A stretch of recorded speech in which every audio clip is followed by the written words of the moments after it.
live, un direct dans le groupe initialement. J'ai commencé le direct, ça n'arrêtait pas de couper, problème de connexion, du coup, bon, ça a fini par être vraiment très, très fatigant. Je me suis dit, je vais arrêter de perdre mon temps, je vais tout simplement filmer une vidéo, puis ensuite, je la mettrai dans le groupe. Voilà. Donc, on va parler un petit peu de l'arthrose. Initialement, c'était une vidéo vraiment super improvisée.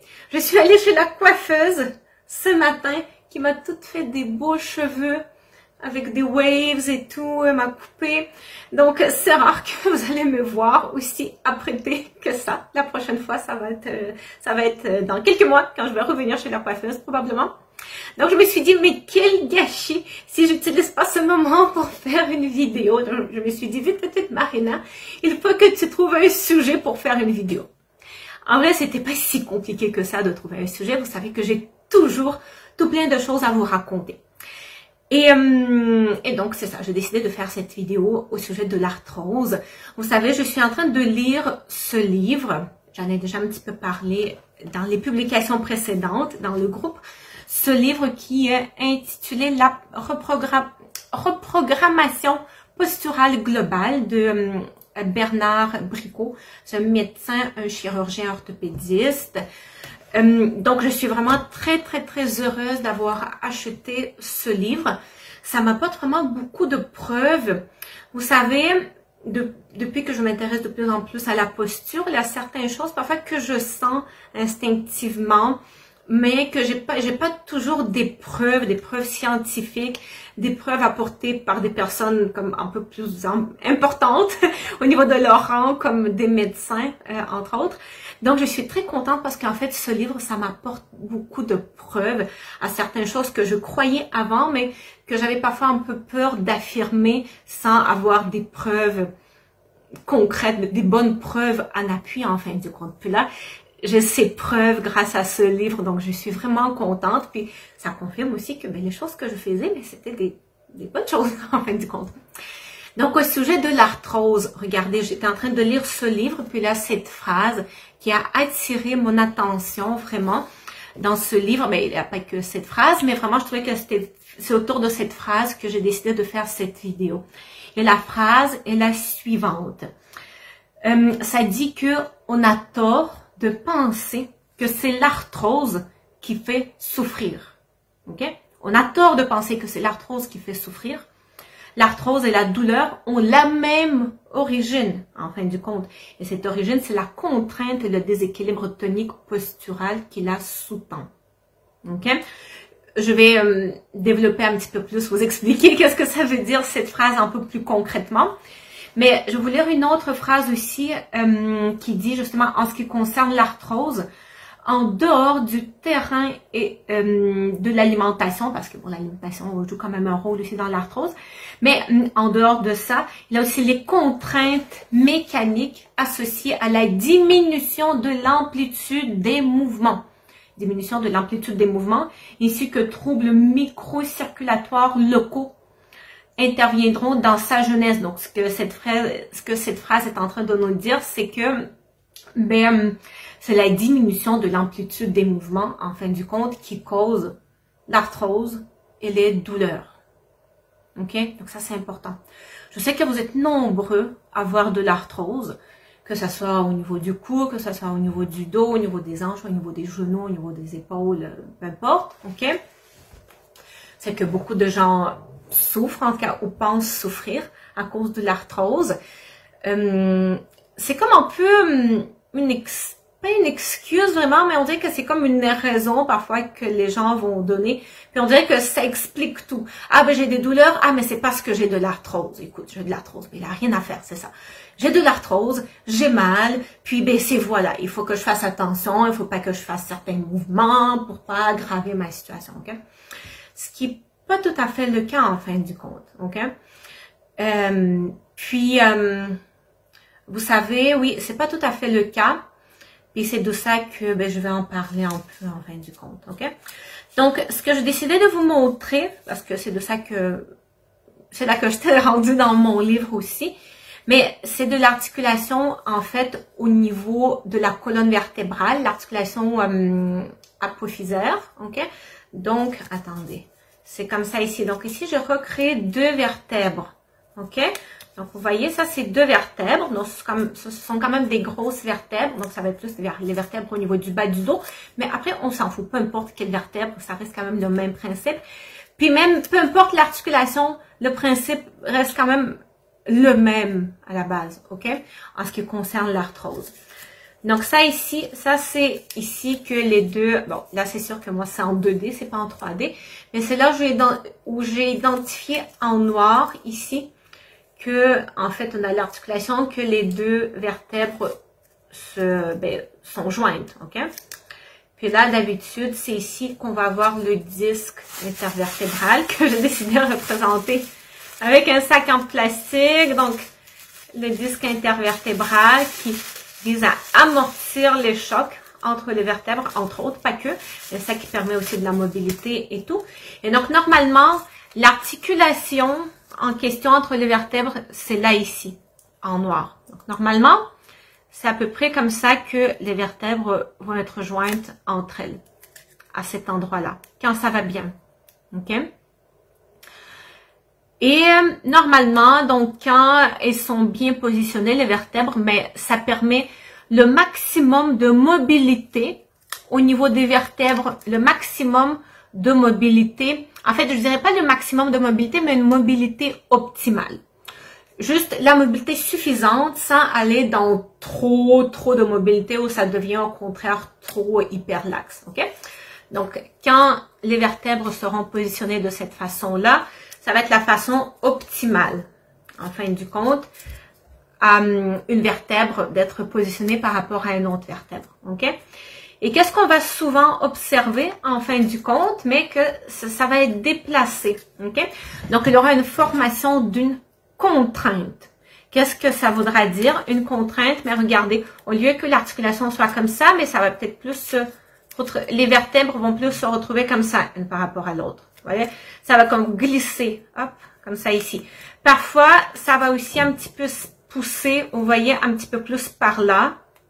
Vous voyez, comme ça ici. Parfois, au contraire, ça va un petit peu plus pousser par là. Comme ça ici. Donc, tout ça, ça va créer des contraintes. Des contraintes. Et qu'est-ce que ça va faire en sorte que, ça va faire en sorte que ça va moins bien bouger. Ça va moins bien bouger au niveau de cette articulation. Mais c'est la même chose au niveau de toutes les articulations, que vous preniez l'articulation au niveau de la hanche, au niveau des genoux, au niveau de l'épaule, peu importe, OK? C'est quand, donc, il a un déplacement, en fin du compte, d'un os par rapport à un autre, puis l'articulation est pas, c'est ça, les structures sont pas positionnées au bon endroit une par rapport à l'autre, ça va moins bien bouger, OK?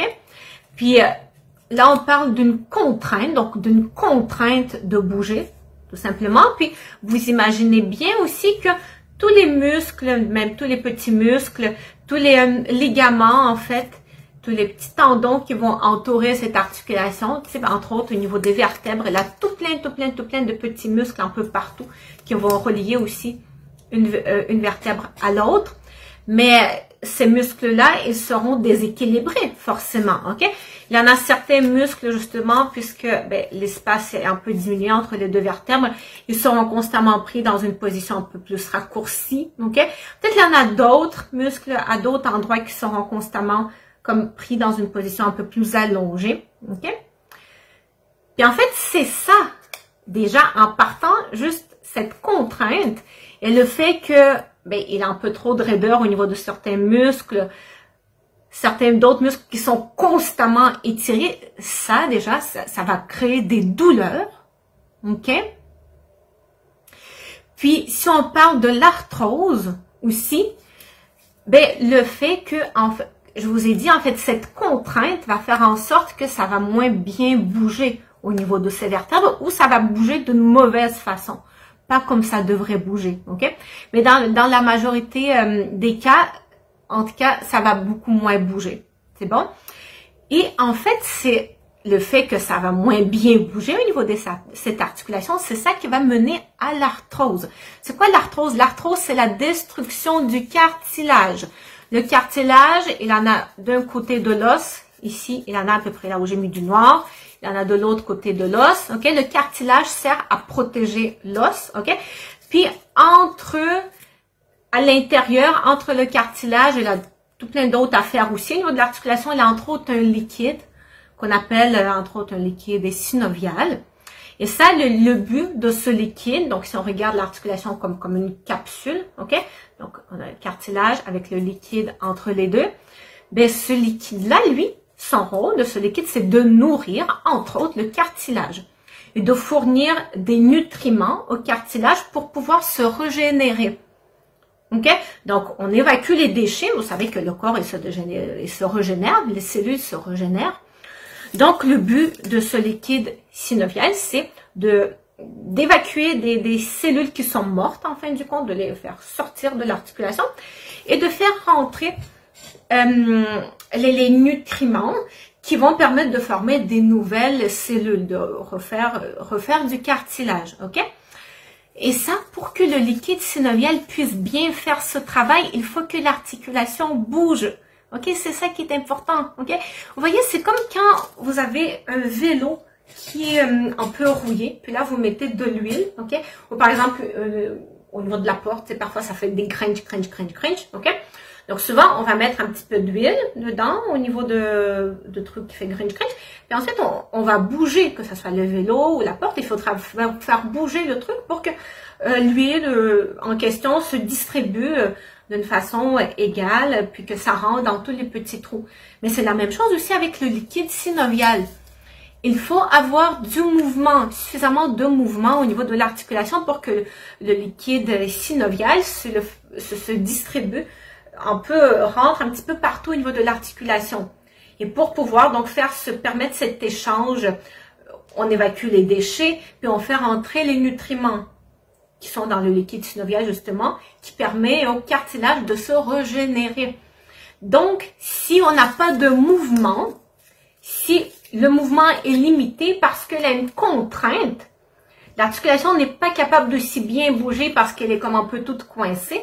Hein? Au lieu, là, ici, on a beaucoup plus d'espace pour bouger, vous voyez?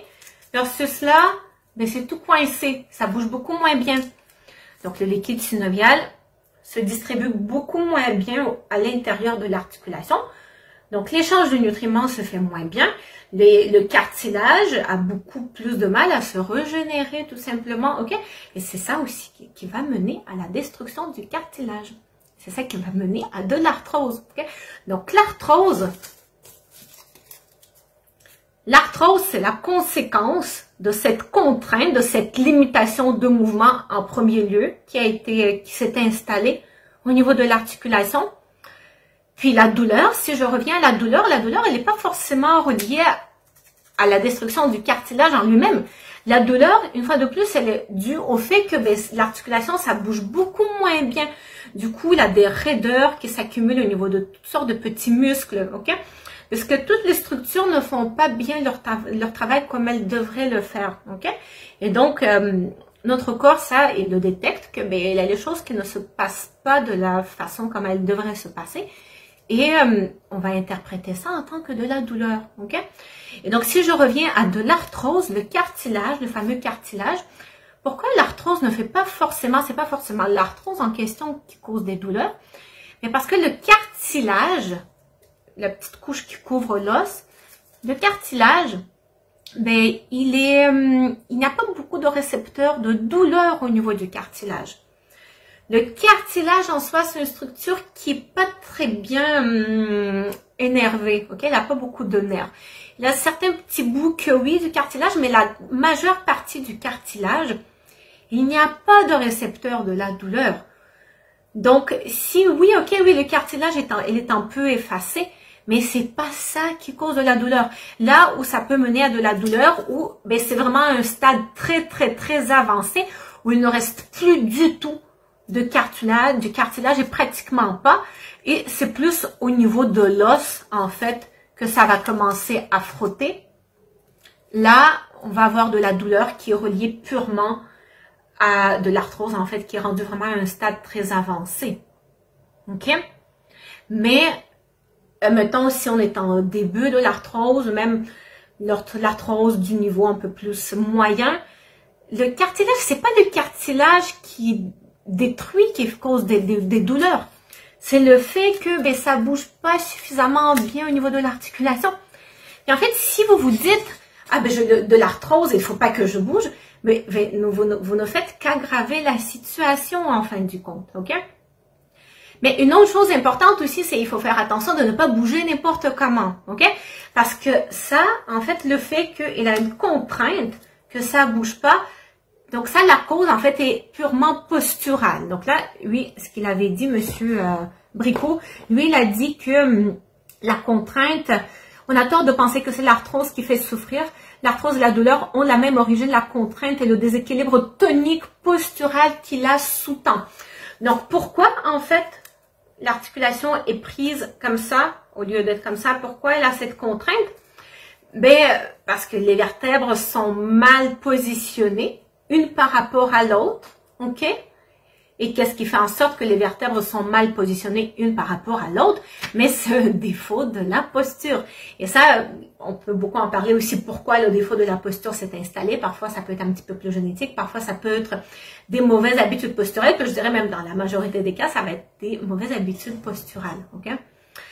Par exemple, quand on a le creux, ce fameux creux au niveau du bas du dos qui est trop exagéré.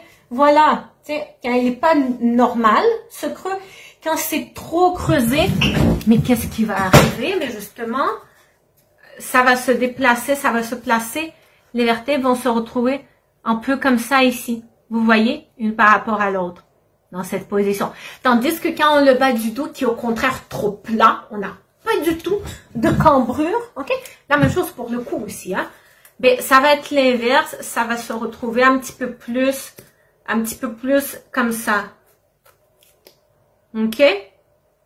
Donc, si on ne modifie pas, et si on ne travaille pas au niveau de ce déséquilibre, si on n'essaie pas de retrouver une cambrure au niveau du dos un petit peu plus normale, peut-être pas à 100%, mais si déjà on en tient compte pour au moins ne pas l'aggraver, ok, c'est déjà un bon début, ben, cette contrainte en question qui limite le mouvement, elle sera toujours présente, ok? Et ça, peu importe en fait qu'est-ce que vous allez faire comme mouvement, cette contrainte au niveau du mouvement, elle sera présente. Donc à cet endroit-là, ben, ça va moins bien bouger. La circulation va toujours rester sous-optimale, donc l'échange de nutriments va beaucoup moins bien se faire. Et ben, le cartilage va continuer à se dégénérer, à se détruire, parce qu'il a tout simplement pas de nutriments pour pouvoir se régénérer. Okay? Donc c'est pour ça qu'il faut vraiment agir sur la cause initiale qui est, ben, dans certaines situations, ça peut être l'hyperlordose, dans d'autres situations, ça va être le bas du dos qui est trop plat. Puis évidemment, je ne vais pas embarquer dans ça aujourd'hui, mais il faut se poser la question aussi, pourquoi le bas du dos est trop creux? Pourquoi il est trop plat? Ah, mais ça va être relié justement à la position des genoux, entre autres. Entre autres, ce que j'ai ici dans mon livre, vous voyez, ici on a les genoux qui forment un peu les parenthèses, vous voyez, avec la position au niveau des pieds qui est sous-optimale, mais ça va avoir un impact direct sur le bas du dos. Donc, dans ce cas précis, on obtient un bas du dos qui est au contraire trop plat à cause de toutes ces déformations sous-jacentes. Donc, à partir des pieds, en passant par les genoux, en passant par le bassin. Mais là, évidemment, toutes ces contraintes vont s'installer aussi au niveau des genoux, au niveau des pieds, au niveau des hanches. Donc, c'est à tous ces niveaux-là aussi qu'on pourra développer de l'arthrose. Un autre exemple d'hyperlordose à l'inverse. Ici, on a une situation inverse. Vous voyez? Les genoux qui sont trop collés, au contraire. Les genoux en X. Donc ça, la position des genoux est dépendante, en fait, directement reliée à la position au niveau des pieds, au niveau des talons. Et ça, toute cette, vous voyez, avec les flèches, on indique comment les forces seront exercées à des différents niveaux. Ça va favoriser l'hyperlordose ici. Là, vous voyez sur l'image les contraintes que ça va créer avec le risque, avec la diminution de la mobilité au niveau des vertèbres, avec l'arthrose qui va s'installer et tout. OK? Donc, voilà. C'est ça. C'est ce que je voulais, j'ai envie de partager aujourd'hui avec vous. C'est peut-être nouveau, ce que je viens de dire. Ce sont les choses que ça peut prendre du temps un peu à les intégrer parce que ça peut être pas nécessairement la façon comment vous voyez les choses avant, jusqu'à présent. Si vous étiez plus dans ce mode de pensée, ah ben, mon Dieu, mais je suis ben trop pas chanceuse, j'ai eu de l'arthrose, je sais pas trop pour quelle raison, mais j'ai de l'arthrose, puis là à cause de l'arthrose maintenant, mais je n'arrive pas à bien bouger, ok? Il faut défaire un peu ce mode de pensée-là et de voir les choses d'une autre façon en fin de compte. C'est parce que vous avez une contrainte au niveau du mouvement, ok? Au niveau de l'articulation, ça bouge pas aussi bien qu'il le faut parce que les structures ne sont pas bien positionnées une par rapport à l'autre. C'est à cause de ça que ben, vous n'arrivez, le mouvement au niveau de l'articulation est limité. Ça affecte tout l'échange de nutriments, la circulation, qui fait en sorte que le cartilage finit par se dégénérer. OK? Et en même temps, donc l'arthrose qui se forme, puis en même temps aussi, à cause de cette déformation, il a toutes sortes de petites structures, les muscles, les ligaments, les tendons qui sont en train de souffrir également. Et donc souvent même, c'est plus ça qui va me donner des douleurs. C'est plus les contraintes au niveau des muscles, des petites raideurs, tout ça par-ci, par-là, qui vont mener à des douleurs que vous allez ressentir au niveau de dans la région de l'articulation. Et non le cartilage en soi qui est comme partiellement endommagé. OK?